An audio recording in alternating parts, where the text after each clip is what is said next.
इस कहानी के पहले भाग में आपने देखा कि कैसे रति की शादी एक ऐसे घर में हो जाती है जहां उसकी सास सौतेली होती है और वो पूरे घर वालों को अपने इशारों पर नचाती है।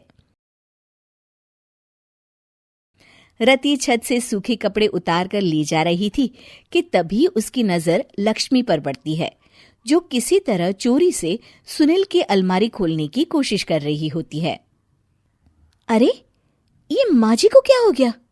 चोरों जैसे क्यों आप मेरी अलमारी खोल रही हैं माँ जी? आपको क्या चाहिए मुझे बताइए। अरे वाह, क्या चाहिए मुझे बताइए। अरे मैं इस घर की मालकिन हूँ, पूरा घर मेरे इशारों पर नाचता है और तुम्हें बताऊं कि मुझे क्या चाहिए? हट यहाँ से। और वो उसे जोर से धक्का देती है। जैसे ही लक्ष्मी रति को धक्का देती है, उसके सर पर चोट लग जाती है और वो बेहोश होकर गिर जाती है। रति के आसपास पूरा परिवार खड़ा रहता है। डॉक्टर जैसे ही उसे देखकर जाता है, रति को होश आता है।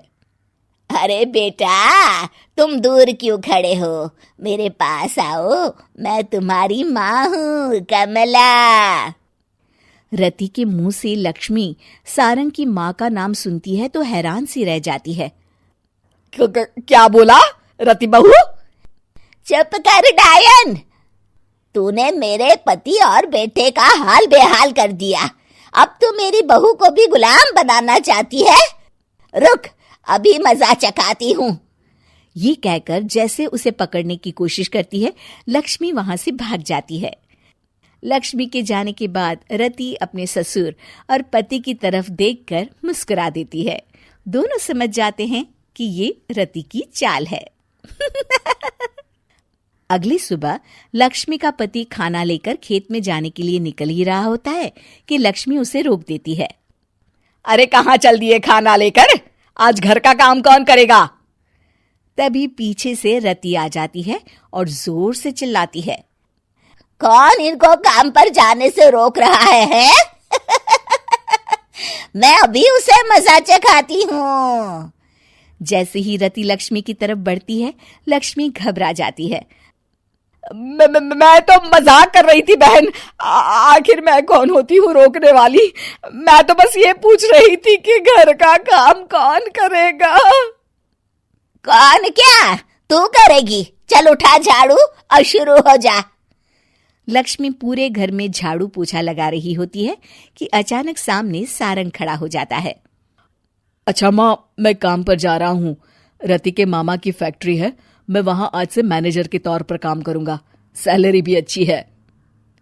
अरे सारंग, तुझे क्या जरूरत पड़ गई काम करने की? और बेटा, तू बाहर काम करेगा तो इस बड़े से घर को मैं कैसे संभालूंगी? अभी तो पूरा काम बाकी पड़ा है। तभी वहां रति आ जाती है। अरे बेटा सारंग, जा, नौकरी पे जा रहा है ना, जा। और हाँ, आते वक्त घर के लिए सब्जियां ले आना। ये लक्ष्मी बैठी बैठी मोटी हो रही है, जरा काम भी तो कर ले। सारंग के जाने के बाद, अच्छा लक्ष्मी, सुन जरा यहाँ। लक्ष्मी अपनी बहू रति को सारंग की पहली माँ जो मर गई है वो समझकर उसके पास जाती है। अरे बहन, ऐसा क्या हो गया जो तुम्हें वापस आना पड़ा? मैं तो बड़े ही प्यार से इस परिवार को चला रही थी। प्यार से तो मैं बहुत साल से तुझे मजा चखाना चाहती थी, लेकिन किसी औरत का शरीर मुझे नहीं मिल रहा था प्रवेश करने के लिए। अब से ना मैं बहू के शरीर में रहूंगी। और हाँ, तूने कोई भी चालाकी दिखाई या मेरे घर के लोगों को परेशान करने की कोशिश की तो तेरा गला दबा दूंगी। लक्ष्मी रति के मुंह से ये सुनकर डर जाती है और शाम को अपने बेटे और पति के सामने जाकर कहती है, तुम दोनों मुझे माफ कर दो।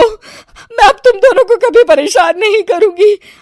और बहू, तुम मेरी बेटी की तरह हो, बस अब बेटी की तरह ही बनकर रहना। लक्ष्मी उन लोगों को इतना कहकर वहां से चली जाती है और उसके जाने के बाद तीनों एक दूसरे की तरफ देखकर हंस देते हैं।